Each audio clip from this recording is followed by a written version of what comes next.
Olá, aqui quem fala é Michele Camargo, seja bem-vindo a mais um vídeo do nosso canal. E no vídeo de hoje a gente vai falar sobre o que é alinhamento de equipamentos rotativos. Mas antes de começar, quero lhe convidar a curtir esse vídeo, compartilhar esse vídeo, se inscrever no nosso canal.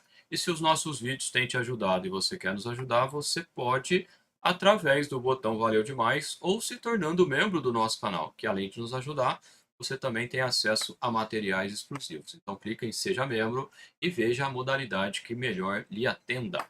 Bom, sem mais delongas, né, vamos então ao tema do nosso vídeo de hoje, né? O que seria o alinhamento? Antes da gente falar do que é alinhamento propriamente dito, vamos, né, trazer alguns fundamentos sobre o alinhamento. O primeiro deles é sobre os pontos colineares. O que seriam pontos colineares? São pontos que estão sobre a mesma linha. E neste caso, a gente tem que pensar em mais de dois pontos. Por quê?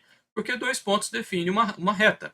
Então, se eu tenho dois pontos, independentemente quais são eles, eu vou ter, eles são colineares porque eles vão formar uma única reta que passa, né, por esses dois pontos. Então, quando eu falo de colineares, significa que eles estão na mesma linha, co vem de, né, de com, e lineares, né, vem de linha. Então, esses pontos colineares, mais de dois, eles vão estar todos sobre uma linha só. Então, aqui é o princípio básico do alinhamento, né? Esse aqui é o princípio que quando está alinhado, está tudo dentro, né, são todos pontos colineares, né? Se a gente for analisar esse desenho aqui, eu tenho essas linhas tracejadas vermelhas e eu tenho três pontos marcados nelas. E não são colineares. Por quê? Porque eu tenho somente dois pontos dentro de uma mesma reta, né? Como eu disse, né, dois pontos formam uma reta. Então, esses três pontos vermelhos não são colineares, enquanto que os três pontos verdes são. Bom, um outro conceito importante é o centro de rotação. O que seria o centro de rotação? É a linha imaginária na qual seja lá o que está, né, girando vai girar, né? E nesse exemplo aqui, então eu tenho, né, um cilindro aqui. Se esse cilindro gira, o centro de rotação vai ser o ponto onde está acontecendo esse giro, né? E aqui eu chamo a atenção do seguinte: eu poderia ter nesse exemplo o que a gente quer, né? No caso de um eixo, é que ele venha girar bem no centro, como está indicado aqui. Então, o centro de rotação, a gente quer que ele coincida com o centro desse círculo aqui que está indicado aqui, né? Então, quer dizer, tem vários círculos aqui, mas né, todos os círculos aqui são concêntricos, né? Então, eu quero que ele coincida, né, que a linha o centro de rotação coincida com a linha de centro que liga, né? A linha que liga ao ponto central aqui de cada do círculo do lado direito e do círculo do lado esquerdo. Mas eu poderia estar fazendo esse componente girar em torno deste ponto aqui, né? Eu poderia, por que não, né? Vai, né, gerar mais esforço, uma série de coisas, vai, mas poderia, não teria nenhum problema nisso, né? Existem alguns equipamentos que utilizam dessa técnica para fazer isso, né? Principalmente quando eu quero fazer vibrar, né? Os vibradores, eles têm componentes que agem mais ou menos dessa forma aqui, uma massa descentralizadas, né? Então, o centro de rotação é o centro que vai girar e eu quero que ele coincida, né, com a linha de centro que vai do ponto central, né, de cada lado desse meu eixo. Bom, e quando que duas máquinas vão estar alinhadas? Elas vão estar alinhadas quando os seus eixos ou as suas centros de rotações, né, o centro de rotação de cada um, sejam colineares. O que significa isso? Eu tenho aqui, por exemplo, esse eixo de baixo e esse outro eixo de cima aqui da esquerda. Se eu faço um prolongamento dessa linha, essa linha coincide com o prolongamento dessa linha aqui, ou seja, esses três pontos, aqui no ponto central está representando onde vai ter o acoplamento, eu vou ter, se esses três pontos estiverem sobre a mesma linha, eu tenho então eixos alinhados. Se isso não acontece, eu tenho um desalinhamento. Aí você pode perguntar assim, isso acontece, dá para fazer isso? Na prática não dá.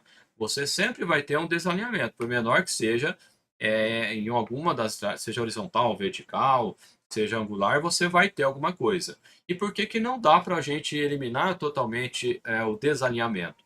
Porque a gente tem imprecisões nos instrumentos, né? Se você vai medir, você vai medir medidas, né, de comprimento, a exatidão da sua medida vai depender do instrumento que você está utilizando.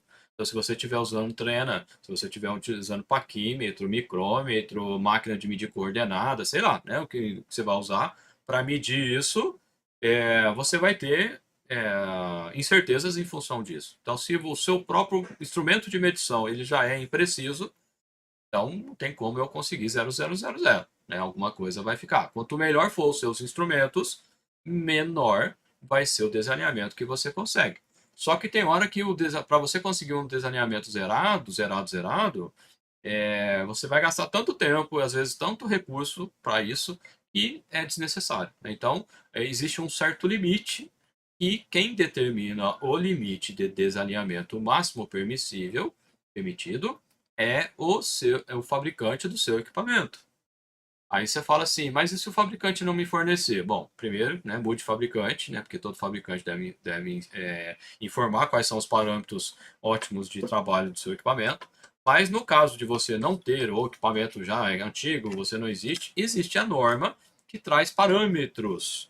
Mas esse é, como eu disse, parâmetros, não é aquilo que você deve seguir à risca totalmente, que pode acontecer de você ter um número na norma, por exemplo, 10, né?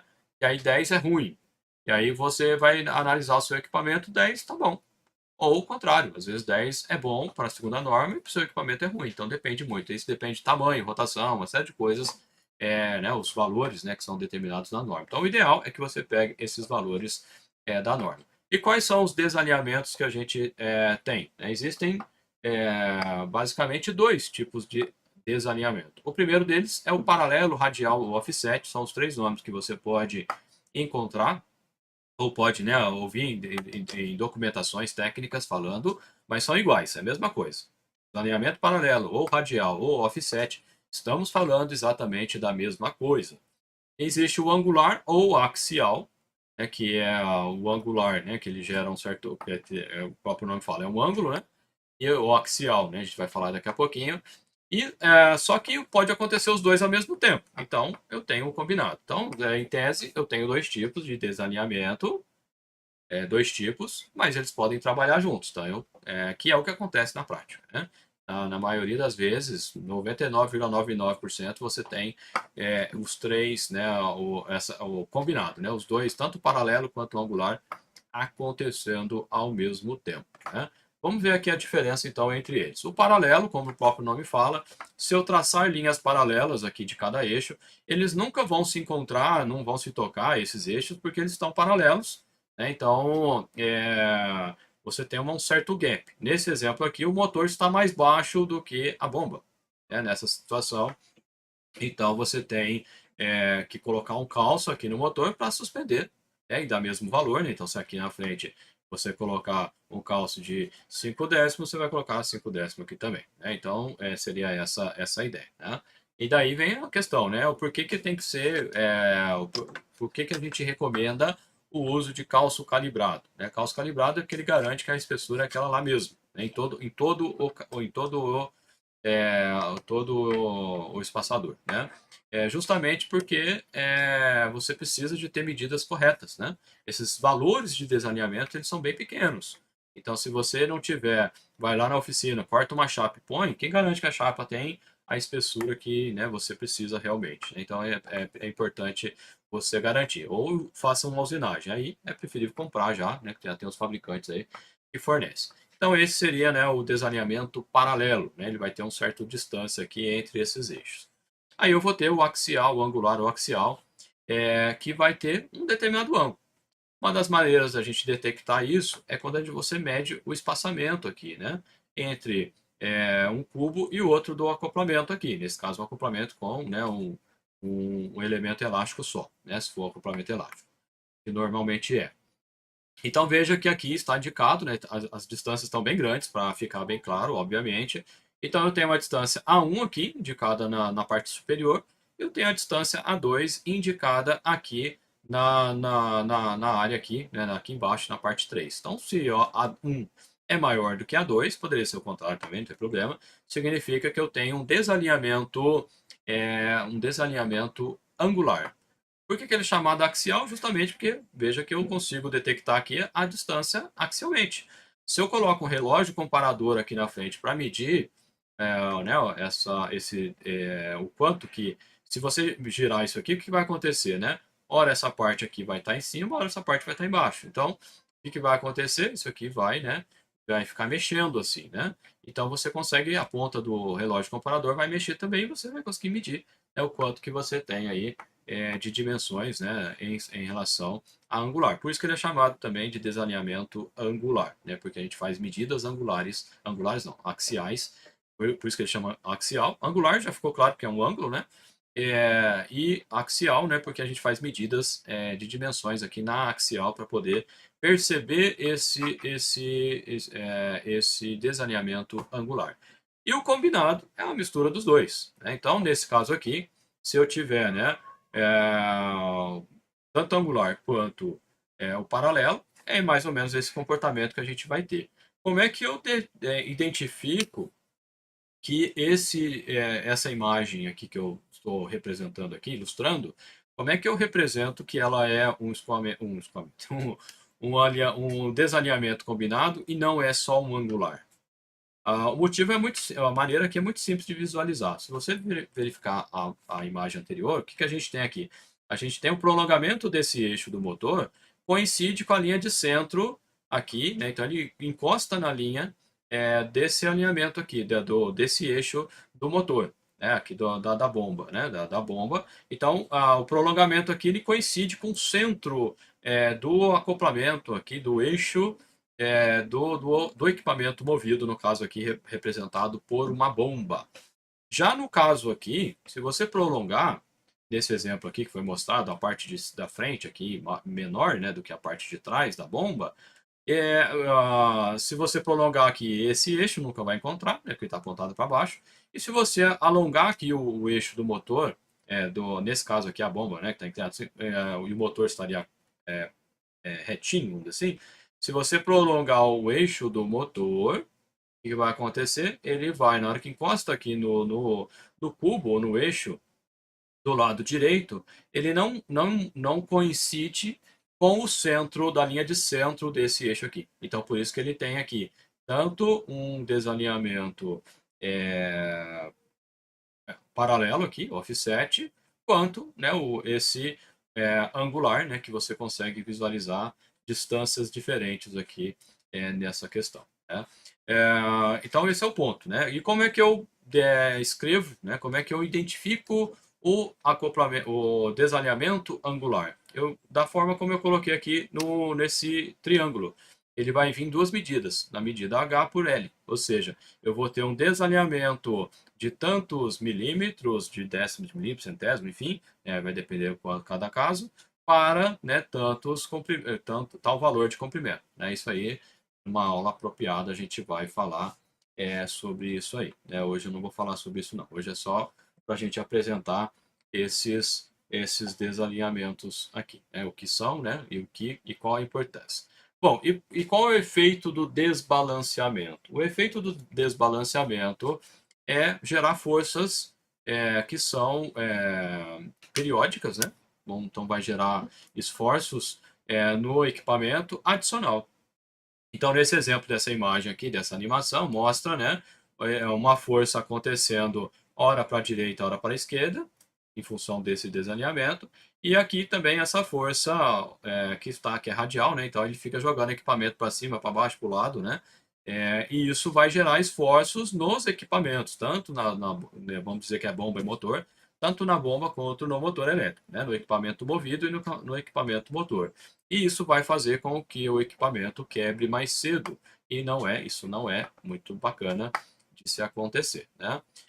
Para minimizar, existem os acoplamentos que são flexíveis. Então, quando eu falo que o equipamento é flexível, não quer dizer que ele é molinho, quer dizer que ele tem um elemento que é flexível. Né? Então, nesse exemplo aqui, desse acoplamento aqui, é um exemplo de acoplamento de lâminas, onde eu tenho um elemento elástico aqui, um elemento elástico aqui, que ele se deforma. O que é importante em relação ao acoplamento também? Esse acoplamento aqui, na verdade é um acoplamento rígido, mas digamos que ele fosse flexível também, ele só compensa desalinhamento angular. Já esse acoplamento aqui com dois elementos, ele faz compensação de desalinhamento tanto angular quanto paralelo, né? Então, se você tem esses dois desalinhamentos, o ideal é usar um acoplamento que tenha dois elementos elásticos. E aí você pode, de repente, pensar assim, né? Se existem os acoplamentos, e esses acoplamentos flexíveis, eles absorvem desalinhamentos, então eu não preciso me preocupar com alinhamento, correto? Não, não, isso não é verdade. Por que que isso não é verdade? Porque os alinhamentos, os acoplamentos, eles absorvem pequenos desalinhamentos, né? Eles não é uma coisa muito grande, né? Então, é justamente para compensar aquilo que a gente não consegue pela imprecisão que a gente comentou agora há pouco.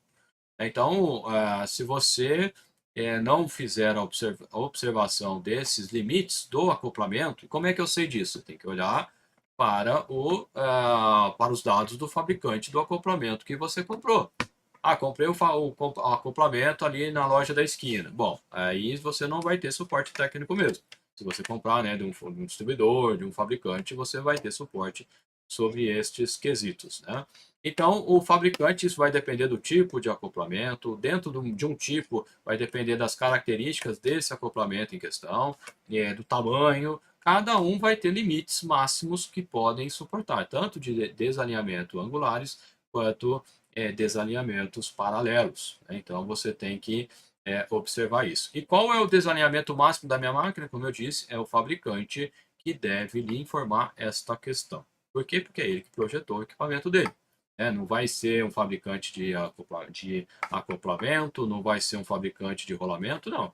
Vai ser o fabricante do equipamento em si. Se ele não faltar, você pode tentar observar o que a norma diz, mas como eu falei, não é absoluto isso aí, né? Bom, e é isso, né, que a gente preparou. E se você tiver interesse, a gente vai ter uma aula semana que vem sobre alinhamento, como fazer e tudo mais. Ainda não tenho, né, a data certa, provavelmente terça ou quarta-feira da semana que vem. Se você quiser participar, quiser ser avisado, existe aí no link da descrição o telefone do WhatsApp. Você pode mandar mensagem para a gente, quero participar da aula, né? E aí depois eu vou mandar para você o linkzinho para você se inscrever. Beleza, pessoal? Um abraço e a gente se vê no próximo vídeo.